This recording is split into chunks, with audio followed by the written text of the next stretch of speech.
Добро вечер на сите. Јас се викам Суад Мисини и мојата главна вокација е активист за човекови права. Јас не подготвив никаков говор за вечера, бидејќи премногу долго говорам за сето она што денеска го гледаме и по мојата жал можам најпрво да ве прашам или да кажам дека Република Македонија денеска зависи од тројца луѓе.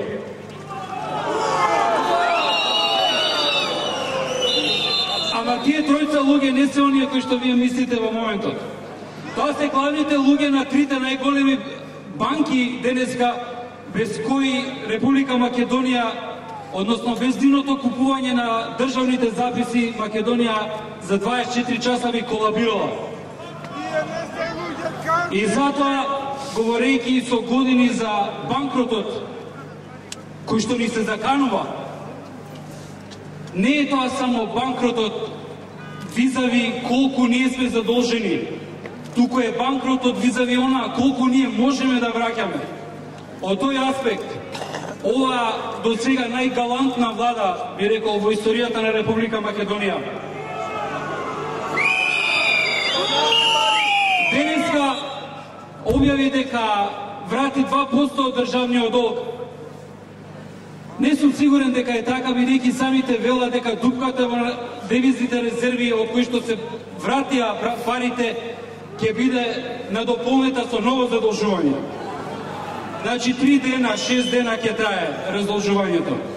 Меѓутоа, ова го зборам исто така и заради фактот што сето ова што ни се случува денеска немаше да биде возможно без она што веќе подолго време го нарекувам заробување на државата.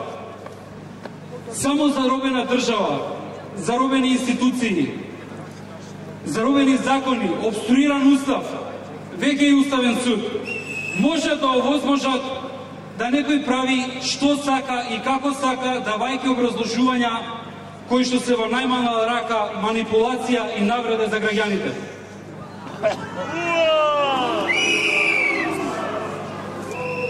Има безброј примери, само да ве потсетам на еден посвеж. Кога се зборуваше во собранието за буџетот и за задолжувањето пред Светска банка, власта објасни дека доколку не се земе тој кредит, ќе мора да се оди на нова еврообврзница, која што ќе чини толку и толку и голема штета ќе биде направена на Република Македонија заради однесувањето на опозицијата. Меѓутоа, доаѓаме до суштинскиот момент. Зошто еврообврзница? Затоа што нема законска основа да проаѓа низ парламент, туку се одлучува во влада, меѓу тројца луѓе. И ако се вратите на назад со години, ќе видите дека сите работи се направени со обструирање на обврзници, закони, процедури и сето она што значи непочитување на поредокот во Република Македонија. И сега доаѓам до поентата. Она што до пред една деценија или деценија и пол беше еден монтенски збор, а тоа е почитување на човекови права, денеска се налева, доаѓа како централна тема за секој граѓанин на Република Македонија.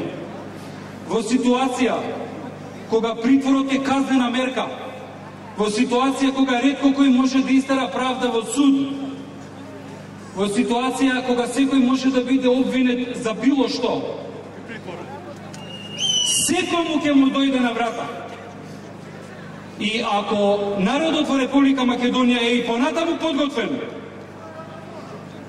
да го издржува тој терор, јас велам во ред нека биде. Ама мислам дека и она што граѓаните на Република Македонија го издржуваат до сега е премногу. Мислам дека е време, без оглед која влада,